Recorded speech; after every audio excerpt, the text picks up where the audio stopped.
भिवंडी तालुका चरनीपाड़ा आगरी समाज हॉल में भारतीय जनता पार्टी भिवंडी तालुका के दक्षिण मंडल, उत्तर मंडल व पूर्व मंडल के अध्यक्ष पद ग्रहण सोहला का आयोजन किया गया, जिसमें भाजपा भिवंडी तालुका ग्रामीण दक्षिण मंडल अध्यक्ष पद पर श्रीधर पाटिल, उत्तर मंडल अध्यक्ष पद पर नीलेश गुरव, पूर्व मंडल अध्यक्ष पद पर श्रीकांत गायकर को नियुक्ति पत्र देकर मान्यवरों की उपस्थिति में नियुक्त किया गया। इस अवसर पर माजी केंद्रीय मंत्री पंचायत राज कपिल जी पाटिल, महाराष्ट्र प्रदेश भाजपा युवा मोर्चा उपाध्यक्ष देवेश पाटिल, भाजपा जिला अध्यक्ष जितेंद्र डाकी, पीके महात्रे, पंचायत समिति माजी सभापति जयवंत पाटिल, छत्रपति पाटिल, रहनाल ग्राम पंचायत सरपंच प्रताप पाटिल, सुजित तात्या सेठ पाटिल, कोपर ग्राम पंचायत सरपंच हेमंत घरत, इताळे ग्राम पंचायत सरपंच जगन पाटिल, भाजपा भिवंडी तालुका ग्रामीण उपाध्यक्ष दिनेश भोईर, श्रेया श्रीकांत गायकर, सपना भोईर, स्नेहा पाटिल सहित भारी संख्या में भाजपा कार्यकर्ता व पदाधिकारी भारी संख्या में उपस्थित थे। आइए देखें वहां का एक दृश्य। या मंडळाचा उद्देश असा आहे की त्यांना अध्यक्ष हा 35 वर्ष ते 45 वर्ष ह्या वयोगटातील असावा ही संकल्पना दिली गेली आणि ती संकल्पना अत्यंत महत्त्वाची आहे। कारण गेल्या मागील वर्षात आपण पाहत आलो आहोत, युवा मोर्चा हा प्रथमतः सर्व कार्यात हिरारीने भाग घेत असतात, पण कुठेतरी आपल्याला दिसून आलेलं आहे की एक वरिष्ठ ठिकाणी प्रदेशला सुद्धा त्या गोष्टी दिसून आल्या की बाबा युवा मोर्चाच्या पदाधिकाऱ्यांना अजून प्राधान्याने पुढे यावं, ह्यासाठी ही संकल्पना अत्यंत महत्त्वाची आणि त्यासाठी हे तिन्ही अध्यक्ष हे युवा मोर्चाच्याच माध्यमातून पुढे आलेले अध्यक्ष आपल्या समोर येतील। त्याची नावं आता आपल्याला काही वेळातच या ठिकाणी डिक्लेअर होऊन त्या ठिकाणी त्यांचा सुद्धा सन्मान आपल्या समोरच करण्यात येणार आहे। खरोखर युवा मोर्चाचा उपाध्यक्ष म्हणून काम केलं आणि काम करत साहेबांनी काम करत असताना आज युवा मोर्चाच्या पदाधिकाऱ्यांना या तालुक्याच्या मंडलाध्यक्षाची जबाबदारी तुमच्या सर्व वरिष्ठांच्या आशीर्वादाने, साहेबांच्या आशीर्वादाने, आपल्या राज्याचे नेतृत्व त्यांच्या आशीर्वादाने आज भेटते। खरोखर आमच्या युवा मोर्चाच्या दृष्टिकोनातून भाग्याची गोष्ट आहे। कार्यकर्त्यांनी काम कसं करावं ही वरची आपली जी भली बसलेली वरिष्ठ ज्यांनी साहेबांसोबत काम केलं, आता पीके साहेबांनी साहेबांचा एवढा प्रवास होता, साहेबांच्या प्रवासासोबत हे जेवढे आपले वरिष्ठ नेते यांचा सर्वांचा प्रवास, त्यांचा सहयोग, त्यांचा सहकार्य लाभला तेव्हा आपली भारतीय जनता पार्टी नंबर 1 ची पार्टी भिवंडी तालुक्यात नावारूपाला आली। तर आपण कुठली निवडणूक बघितली, महायुतीची निवडणूक असो, कुठली निवडणूक असो, का आपला पुढाकार, आपल्या कार्यकर्त्याचा पुढाकार अतिशय महत्वाचा असतो या विधानसभेच्या निवडणुकीत। आणि ही ताकद तुमची आमच्या सर्वांच्या मेहनतीची आहे। साहेबांच्या आपल्याला आशीर्वाद आहे। साहेबांनी विकास कामं केलेली, तळागाळापर्यंत गावांपर्यंत जे पक्ष पोहोचवलं त्याचं हे सगळं काम आहे, त्याचं फळ आपल्याला सगळ्यांना आज भेटते। आपल्या राज्याचे आदरणीय मुख्यमंत्री देवेंद्रजी यांच्या नेतृत्वाखाली साहेबांनी जेव्हा कामाला सुरुवात केली तेव्हा आपण बघितलं का आपल्या भिवंडी तालुक्यात कुठल्याही विकासाच्या बाबतीत कुठलीही परिस्थिती जी बघितली होती आपण ती परिस्थितीचा बदल करण्यात आदरणीय देवेंद्रजी, आदरणीय आपले साहेबांचा खूप मोठा हात आहे। आणि तो विकास आपण कार्यकर्ता म्हणून लोकांपर्यंत जेव्हा घेऊन जातो तेव्हा तो विकास लोकांपर्यंत आपण जनतेपर्यंत येतो, गावाला तळागाळापर्यंत पोहोचवतो, त्याचा रिझल्ट करून आपण भारतीय जनता पार्टी वाढवण्यात सर्वजण यशस्वी होतो। माझी आजच्या कार्यक्रमाने तुम्हाला सर्वांना हीच विनंती असेल तर संघटनेच महत्वाचं आहे। पक्षाचं काम करणं, पक्षाचं काम तळागाळापर्यंत पोहोचवणं फक्त मंडलाध्यक्षाची ही जबाबदारी किंवा जिल्हाध्यक्षाची ही जबाबदारी आहे असे न समजता आपण प्रत्येक जण स्वतः मंडलाध्यक्ष आहोत आणि आपले जेवढे वरिष्ठ व्यासपीठावर बसले यांच्या मार्गदर्शनाने आपण प्रत्येकाने आपल्या गावात संघटना वाढवली। जिल्हाध्यक्ष जितेंद्रजी डाकी आणि सन्माननीय व्यासपीठ मी या प्रक्रियेची आपल्याला निवेदनांनी माहिती दिली. मी त्यात एक प्रकर्षाने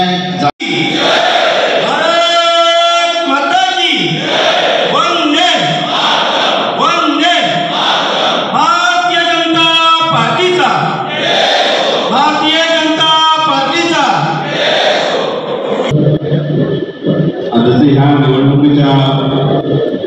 निवडीच्या प्रसंगी काय बोलावं सोपा हा मोठा गण प्रश्न आहे. कारण भिवंडी तालुका हा खूप मोठा आहे आणि ज्या पक्षाचा पदाधिकारी म्हणून आज माझी निवड झाली तोही पक्ष देखील हा देशात एक नंबरचा पक्ष आहे. आणि ह्या एवढ्या मोठ्या पक्षाची जबाबदारी खऱ्या अर्थानं भिवंडी ग्रामीण पूर्वची मंडळाची माझ्यावर आता जबाबदारी दिलेली आहे. खरं तर हे पद नसून हा खूप मोठी जबाबदारी माझ्यावर आणि हा जबाबदारीचा विश्वास खऱ्या अर्थाने माझ्यावर आज दर्शविला ते आपल्या सगळ्यांचंच नेतृत्व मार्गदर्शक असणारे आदरणीय केंद्रीय मंत्री कपिलजी पाटील साहेब यांचं मी मनापासून हार्दिक आभार व्यक्त करेन. आणि आपण जो माझ्यावर विश्वास दाखवला तो खऱ्या अर्थानं बघितलं गेलं तर युवा मोर्चाचे तिन्ही आम्ही या मंडळाचे 3 मंडळाचे अध्यक्ष झालेले आहेत. खऱ्या अर्थाने आपण युवा मोर्चावर हा तालुक्याची जबाबदारी दिलेली आहे. मी एवढंच आजच्या प्रसंगी सांगू इच्छितो की जी जबाबदारी आपण आमच्या या तिघांवर दिलेली आहे आणि मागचे जे तालुका अध्यक्ष PK म्हात्रे साहेब आणि सगळेच सन्माननीय हा जो व्यासपीठ आणि समोर बसलेले सगळेच पदाधिकारी यांच्या सगळ्यांच्या सहकार्याने मार्गदर्शनाने आणि आशीर्वादाने ही जबाबदारी आम्ही निश्चितपणे पार पाडू. आज ह्या निवडीच्या प्रसंगी मी आपल्याला हा शब्द देतो. पुन्हा एकदा आपण हा एवढा मोठा विश्वास आमच्यावर दाखवला. पुन्हा एकदा आपला मी आभार व्यक्त करतो आणि ऋण व्यक्त करतो. धन्यवाद. जय जय महाराष्ट्र. सर्वांचे लाडके माजी केंद्रीय मंत्री कपिलजी पाटील साहेब यांच्या सहकार्याने आज माझी भारतीय जनता पार्टी भिवंडी तालुका दक्षिण मंडळाच्या अध्यक्षपदी निवड झाली. मी खरोखर सर्वांचे मनापासून खूप आभारी आहोत. तसेच जिल्हाध्यक्ष साहेब PK म्हात्रे साहेब व सर्व भाजप कार्यकर्ते यांचेही मी मनपूर्वक आभार मानतो. तसेच केंद्रीय मंत्री कपिलजी पाटील साहेब यांच्या मार्गदर्शनाखाली मी अनेक वर्ष काम केलं आहे व त्याचीच पोहोचवती म्हणून सर्वांनी माझा विश्वास ठेवून जो कोणापर्यंत भाग केला त्याबद्दल मी कुठल्याही प्रकारचा खडा लावून देणार नाही व प्रामाणिकपणे पक्षाने दिलेली जबाबदारी पार पाडेल. तसेच तलाठी लोकांपर्यंत ज्या काही लोकांच्या समस्या असतील किंवा माझ्या भाजप कार्यकर्त्यांना सोबत घेऊन मी त्यांच्या समस्या दूर करण्याचा प्रयत्न करेन. तसेच इथे मोठ्या संख्येने मला शुभेच्छा देण्यासाठी आले सर्व कार्यकर्त्यांचे मी आभार मानतो. मला 2 शब्द बोलण्याची संधी दिली त्याबद्दल सर्वांचे मी मनपूर्वक आभार मानून 2 शब्द संपवतो. जय महाराष्ट्र. आज आपले देशाचे माजी मंत्री आदरणीय कपिल पाटील साहेब यांच्या आशीर्वादाने आणि आदरणीय देवेंद्र पाटील यांच्या नेतृत्वाने आज माझी उत्तर मंडळ अध्यक्ष म्हणून निवड झाली म्हणून मी सर्वांचे आभार व्यक्त करतो. आणि जो विश्वास साहेबांनी माझ्यावर दाखवलेला आहे त्या विश्वासाला तडा न देता तळागाळात जाऊन काम करेन आणि आपल्या पार्टी ही पुढे आणण्याचा प्रयत्न करेन. तसेच साहेबांनी सांगितले की आज ही पार्टी देशामध्ये नाही तर जगामध्ये सर्वात मोठी पार्टी आहे आणि या पार्टीचा तालुका अध्यक्ष म्हणून मी निवड झालो त्याच्याबद्दल मला खूप अभिमान आहे. जो युवा मोर्चामध्ये मी काम केला त्या कामाची पोचपावती असेल असं मी मानतो आणि एवढे बोलून माझे 2 शब्द संपवतो. प्रक्रियेतली कामं आलेली आहे त्याच्यामुळं मी पुन्हा मनापासून ठिकाण गायकर असतील सिद्धार्थ पाटील असतील केंद्रीय गुरव असतील या ठिकाणचं मनापासून अभिनंदन करतो आणि त्या ठिकाणचा एक खूप प्रयत्न करतो. 35 ते 45 वयोगट असल्यामुळे स्वाभाविक पक्षाला जे काय आता महाराष्ट्रामध्ये 1200 मंडळं झालेली आहे महाराष्ट्राच्या 1200 मंडळाचे तरुण त्याच्यामुळं पक्षाचं वय जरी संघटना खूप मोठी झाली तरी वयाच्या तरी कमी मोठी झाली आणि एक तरुणांचं नेतृत्व भारतीय जनता पार्टीला लागत झालं त्याचं एक सुतोवा. जगामध्ये सगळ्यात मोठी पार्टी म्हणून आपल्याला बघितलं जातं. देशामध्ये सगळ्यात खासदार म्हणून सगळ्यात जास्त खासदार म्हणून आपल्याला बघितलं जातं. सगळ्यात जास्त आमदार म्हणून बघितलं जातं. देशामध्ये सगळ्यात जास्त राज्याची सत्ता भारतीय जनता पार्टीच्या युतीमध्ये आहे. आता निवडून दिलं की होतं का नाही परवानगी नाही हे टिकवलं पाहिजे. 35 ते 45 वर्षाचा हा अर्थ आहे की आता तो करून त्या 35 ते 45 वर्षाचा मंडळाध्यक्ष म्हणून काम करेल तो पुढच्या जिल्हा स्तरावर काम करताना त्याला अधिक पगारी किंवा अधिक काढून त्या ठिकाणी उपयोग दिसेल आणि 35 ते 45 वर्षाच्या कार्यक्रम घेतलेला अनुभव असेल तो त्या जिल्ह्याच्या ठिकाणी किंवा प्रदेशाच्या ठिकाणी त्याला उपयोगी पडेल आणि ते काम अधिक जोमाने वाढू शकतो. जेव्हा पुढच्या जिल्ह्याचं काम असेल किंवा प्रदेशाचं काम असेल तर आपल्या या आलेल्या जबाबदारीचं आपण निश्चितच एक चांगलं सुरू करू शकतो. या उद्देशाने पक्षाने हा घेतलेला निर्णय आहे आणि खरोखर निर्णय आपण आज बघितलं की खरोखर तरुणांना चांगली संधी लागली आणि पूर्ण महाराष्ट्रामध्ये संधी लागली. भिवंडी तालुका आपला असा आहे का या ठिकाणी आपण सर्व म्हणजे आपण म्हणतो की आपण साधारणतः 15 कोटी सदस्य आपण झालो. जगामध्ये 15 कोटी पार्टी जगसोडून जगाचा देशात जरी विचार केला तर देशामध्ये आपण जर 15 कोटी सदस्य झालो तर कोणत्या पक्षाचा असा आकडा आला आम्ही 4 कोटीपर्यंत आहोत, आम्ही 2 कोटीपर्यंत आहोत, आम्ही 12 कोटीपर्यंत गेलो, आम्ही 10 कोटीपर्यंत गेलो. म्हणजे आपण इतर पक्षांपेक्षा एवढे पुढे गेलेलो आहोत तर कुठेही काही पक्ष आपल्याला केंद्र उरलेला एवढं पुढे गेलो. आणि पुढे टिकवण्यासाठी आता त्या तरुणांनी जबाबदारी दिली पाहिजे हा उद्देश घेऊन संघटना तिघांचं अभिनंदन करण्याच्या पूर्वी आपल्या सगळ्यांच्या वतीने विखे म्हात्रे यांचं मी कौतुक करतो.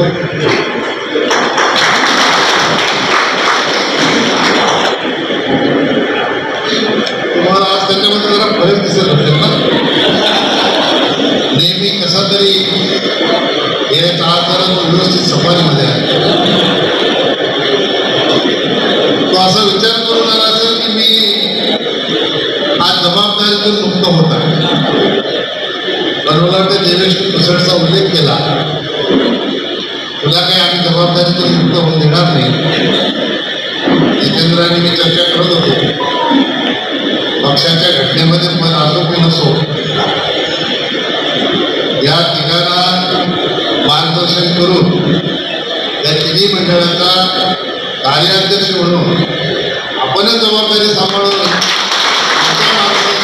काम करावं अशा प्रकारची जबाबदारी आमच्या सगळ्यांच्या वतीने विखे म्हात्रे यांच्यावर मी टाकत आहे. खरं तर प्रचंड मेहनत विखे म्हात्रे अध्यक्ष झाल्यापासून त्यांनी केलेली आहे. म्हणजे गुरुनाथ बसने अध्यक्ष असताना संघटना मोठी नव्हती. आपण त्याच्यामध्ये सामील झाल्यानंतर मोठी झाली पण दुर्दैवाने ते आपल्यामधून लवकर निघून गेले आणि त्यानंतर विखे म्हात्रे यांना जबाबदारी मिळाली. त्यांनी ती यशस्वीरित्या केली आणि कुठेही समजा मी कार्यक्रमाला गेलो, लग्नाला गेलो, हळदीला गेलो, माझ्या आधी तिथं पोहोचलेला विखे म्हात्रे. कार्यकर्त्यांचा सन्मान ठेवण्याचं काम पक्षाच्या अध्यक्षाच्या माध्यमातून विखे म्हात्रे यांनी निश्चितपणे केलं, जबाबदारी पार पाडली आणि म्हणून सगळ्यांना वाव असा अध्यक्ष कोण होता तो विखे म्हात्रे. केंद्रीय नेतृत्वाने 100 बूथचा एक अध्यक्ष केल्यामुळे आता पूर्ण तालुक्याचा अध्यक्ष राहिलेल्या माणसाला 100 बूथचा अध्यक्ष कसा करायचा असा विचार माझ्याही मनात आला. म्हणून विखे म्हात्रेंना मी सांगितलं की आता आपण वेगवेगळ्या ठिकाणी तरुण मुलांना संधी दिली पाहिजे आणि त्यांना अध्यक्ष केलं पाहिजे. तिथे मी असल्यासाठी येता येता गाडीमध्ये देवेंद्रजींना माझी चर्चा सुरू. आमच्या दोघांच्या चर्चेचा सुरू एकच होता. प्रचंड प्रवास विखे म्हात्रे आणि प्रवास करताना स्वतःचेच पैसे घालवले जातात. बाकी काही पैसे देत नाही पण अजून थोडेफार पैसे खर्च केले असते तर 4 पट जास्त यश आला असता असं आमचं दोघांचं मत झालं. आणि मग पटकन माझ्या लक्षात अशी गोष्ट आली की मी ज्यांच्या नेतृत्वाखाली काम करत होतो आपल्याला सगळ्यांना माहिती आलेले अशी पाटील साहेब प्रचंड मेहनत त्यांची होती. मेहनत ते करायचे आणि पैसे खर्च मी करायचे आणि म्हणून मी केंद्रात मंत्री झालो. आता वेगवेगळ्या जबाबदाऱ्या वेगवेगळ्या आपल्या सरकारकडे दिलेल्या आहेत. ही नावं पण कशी समर्पक आहे. मी आता तुला मोबाईलमध्ये माझं तेच सुरू होतं. एकाचं नाव श्रीकांत, दुसऱ्याचं नाव फैजल आणि तिसऱ्याचं नाव निलेश. श्रीकांत शब्दाचा अर्थ काय, नावाचा अर्थ काय, तुम्ही आता गुगल सर्च केलं तर तुम्हाला पण बघायला पाहिजे. माझ्या पदाचं काही श्रीकांत नीट आहे. श्रीकांत शब्दाचा अर्थ आहे संपत्ती आणि समृद्धी.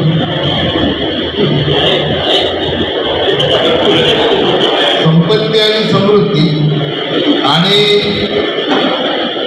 भगवान विष्णूचं हे नाव आहे श्रीधर. श्रीधर नावाचा अर्थ आहे भाग्य आणि संपत्ती. हे सारखंच झालं आणि हे पण विष्णूचं दुसरं नाव.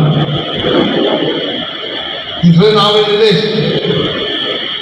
निलेश शब्दाचा अर्थ असा निळा देव आणि भगवान शिव आणि विष्णू या दोघांच्या नावाचं प्रतीक आहे. ह्याच्या नावात संपत्ती नाही आहे.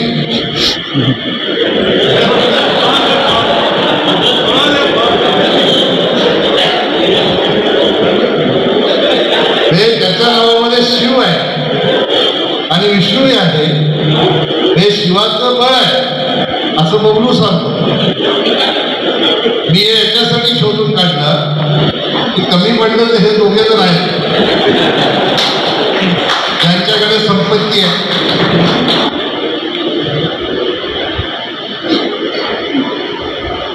आणि म्हणून नावाला साजेसं काम करण्याची जबाबदारी तुमच्यावर आहे.